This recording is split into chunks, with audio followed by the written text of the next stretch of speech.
Hello, and welcome to another edition of Monogamy to Open. I'm Dr. Rhoda. All this week, we've been talking about the 7 guidelines for great relationships and better communication. So, if you've been following any of the posts, you've already seen a lot of the information about the 7 guidelines.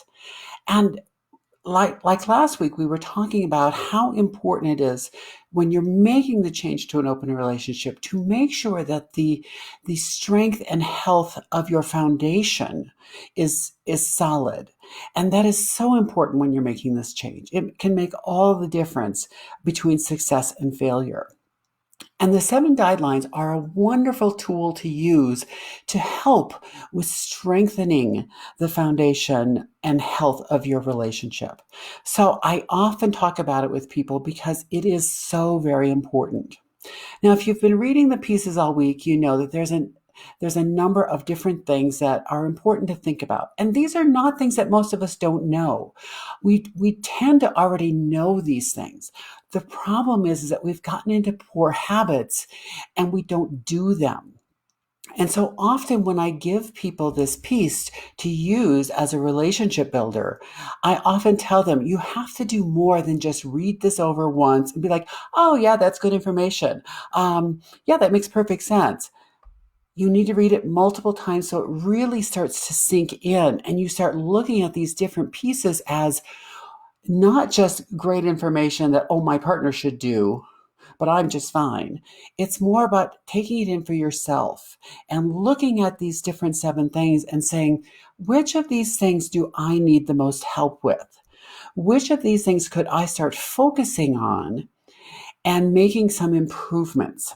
Now, while certainly all 7 of them can be very important, it's easiest if you can start with 1 or 2 that you can really feel like you need some improvement with.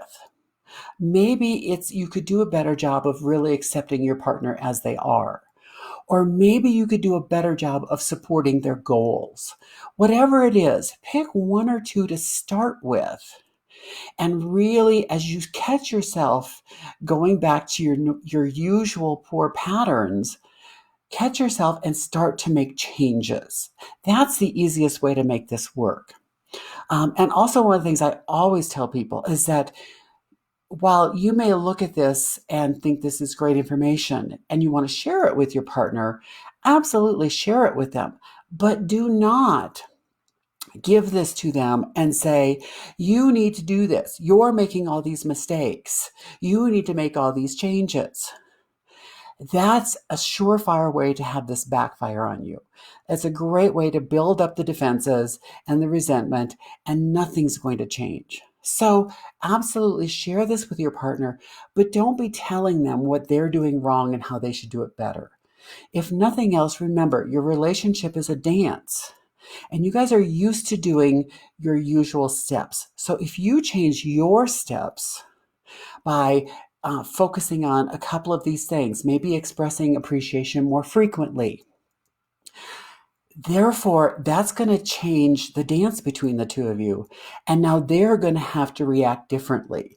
If you start letting them know how much you appreciate the little things, they're going to notice how that feels to them to get that appreciation.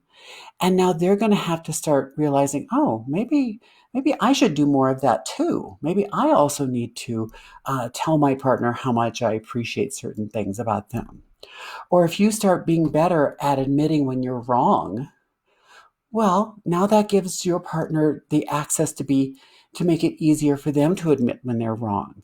You let down those barriers between the 2 of you, and it can make things so much easier. So again, let's go through the 7 guidelines. Number 1 is accept your partner as is. Number 2 is express appreciation frequently. Number 3 is communicate from a place of integrity. Number 4 is share and explore differences with your partner. Number 5 is support your partner's goals. Number 6 is give your partner the right to be wrong. And number 7 is reconsider your wants as goals that you may achieve later. So remember, when you're accepting your partner as is, you want to avoid blame as much as possible. Your job is not to fix or change your partner.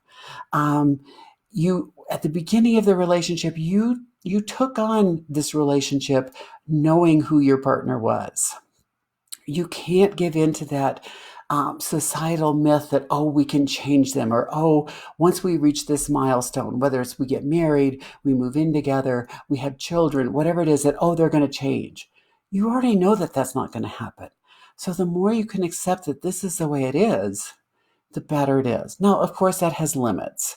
If your partner is physically abusive, you may accept that they're not going to change, but that doesn't mean you have to stay. But you're still accepting that they are the way they are. And then you have to make decisions based on that accordingly. And also, you can allow yourself to influence your partner, which is different than asking them to change or demanding that they change, as well as you can allow your partner to influence you. It's not a one-way street. The second is remember to express your appreciation frequently. It's very important to avoid that steady criticism. Criticism is not a way of showing love, be that you're trying to make them better by criticizing them. Criticism does incredibly a lot of damage to a relationship. Um, and so it's very important to acknowledge your partner for even small things. And oftentimes people have this impression that, well, they should just know that I appreciate them. I don't have to tell them that. No, you do. You really do. It's back to your basic manners, saying please and thank you, acknowledging the little things they do, whether it's they get up early and make the coffee in the morning, they make dinner at night, they went out of their way and did the yard work, whatever it is, letting them know, or maybe it's just how you appreciate their sense of humor, or whatever it is, but acknowledging that and telling them that as often as possible. But I mean, it has to be honest and it has to be real. Because studies show that for every criticism you give, whether it's your partner, your children, whoever, for every criticism, now it takes 5 positive things you have to say to undo the damage from that one criticism. And that ends up being a lot of positive things you have to say. So be very careful with your criticism. And you want to avoid the top 4 relationship killers. These are the things that are very quickly going to destroy the health of your relationship. That being criticism, which we've already talked about, contempt, so that feeling that you're above someone, you're better than them, defensiveness. Your partner brings up something you did wrong and you immediately turn the tables up. Oh yeah? Well, what about last week? When it's like, no, you've got to calm down the defensiveness. And the fourth is what's called stonewalling, or that shutting down and just not talking about it, whether that's for hours, days, sometimes weeks, and then never getting back to it. You are not going to have a good way of dealing with problems in your relationship if you're stonewalling and you're never dealing with them, so you're never getting past them. Third is you want to really make sure you're communicating from a place of integrity. When your partner's right, just admit it. It's okay. Sometimes we're all right and sometimes we're wrong. We all make mistakes. And agree to stop penalizing each other for being honest. Now, I'm not talking about cruel honesty, but let each other be honest with each other. Maybe laugh it off if one of you does something silly or stupid or makes a mistake, and you can honestly say, yeah, that wasn't your best move. Oh, well. Let each other get away with being honesty rather than being honest then creates a fight or creates resentment. That how dare you be honest with me that I wasn't perfect. Share and explore the differences with your partner. We have this tendency in our society that when we get into a disagreement with our partner, we have to win at all cost. We have to win, which obviously means they have to lose. And that really creates a lot of problems in relationships, especially long term. It's that built up hurts and that built up resentments that are very difficult to get over after years of it.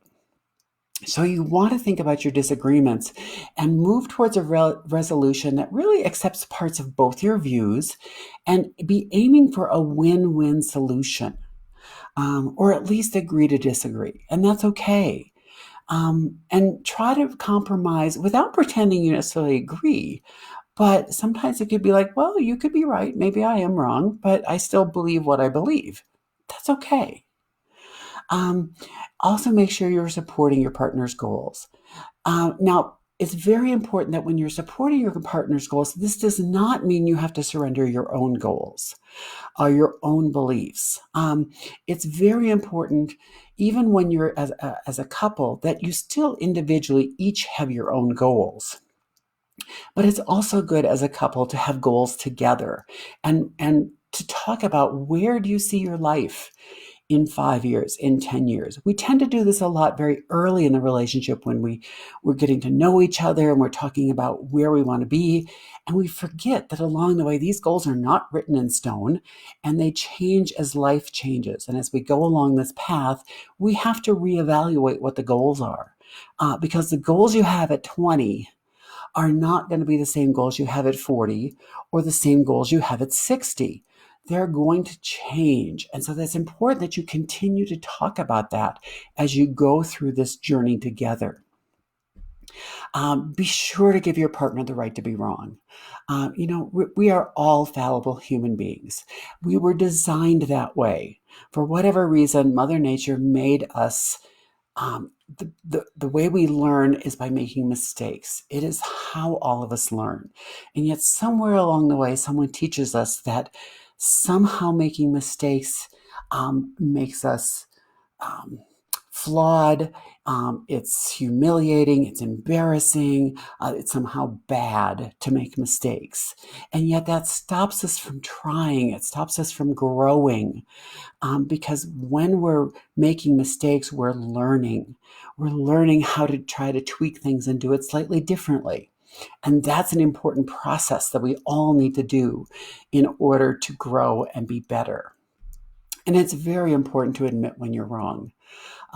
It's okay to be wrong. And yet, so many people have learned to never admit when they're wrong and that it's somehow a flaw or a weakness to admit when you're wrong.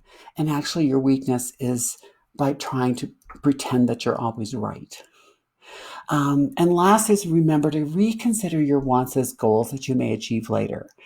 After all, we do not necessarily have the right to demand that we get what we want. But those wants can be a goal, which is a better way of looking at it and really can feel a lot easier to us if we're thinking about those things as a goal to achieve later rather than I have to have that now. So that's a good way of thinking about those. Now, there's a couple other pieces that go along with this that are going to make all of this work more effectively. And the first is called emotional ownership, or as I like to say, owning your own shit. Because let's face it, we all need to take personal responsibility for understanding and stating our own emotions, what we feel, what we do. And of course, you are going to feel whatever you feel, and it's okay to feel the emotions that you have. However, you don't want to blame others for making you feel a certain way, because the reality is nobody makes us feel anything. We choose how we perceive a situation and how we're going to react to that situation. You could have 10 different people in the same situation, and pretty much all 10 are going to react slightly differently because their perceptions differently. So no one made them feel that way. They chose their own feelings and they chose how they were going to respond to those feelings. So it's very important to own that and have that ownership of it. Um, and so avoid telling yourself that you should feel something different than what you are feeling. Oftentimes, as children, we get told by our parents that you shouldn't feel that way. And it teaches us this pattern of, I can't trust my own feelings. Because the people who are in control are telling me I don't feel that, or I shouldn't feel that, or it's wrong to feel that. We have to learn to accept all of the weird and sometimes inappropriate emotions that we feel. And it's part of the complex machine that is our mind. And sometimes feelings and emotions are just that. They're just feelings. And if you allow them to pass through, they can pass through rather quickly. And you may be feeling something else within a few minutes. So allow yourself to try to not get stuck with those feelings. Now, if any of you have ever been in any type of couples counseling, oftentimes the thing that people most come into is they want to learn to communicate better. And oftentimes couples therapists will try to teach people this technique called active listening. And in theory, it's a great technique because, yes, listening to each other is very, very important and something that most of us do not do a very good job of. The problem with the active listening techniques, in my humble opinion, is that it's too cumbersome. It's too different from the way that we communicate with each other. And so, in the moment when you're more excited and upset about something, all of those great techniques go right out the window, and you go back to what you normally do. So I have found that oftentimes a much more abbreviated version that still employs the heart of the approach is with a lot less structure, is a much easier approach to remember and to be able to implement. So the first step is to really make sure you are listening. Be focused on the person you're talking to. Put down your phone. Close your computer. Really look at the person and focus your energy on them. And it's more important. You have to get out of that mindset of listening to a little bit of what the person's saying and thinking then how you can use that in your argument to win it. You need to listen fully to what the person's saying. You need to listen to their words. You need to really pay attention to their facial expressions, their body language. Really listen to the emotions that you're seeing that are behind the words. And try to think about understanding their position and where they're coming from, not just fighting it. Those are the really important aspects. Plus, it never hurts to make sure that when they're telling you something, sometimes it is a good idea to repeat it back to them and just to make sure you understand what they're saying.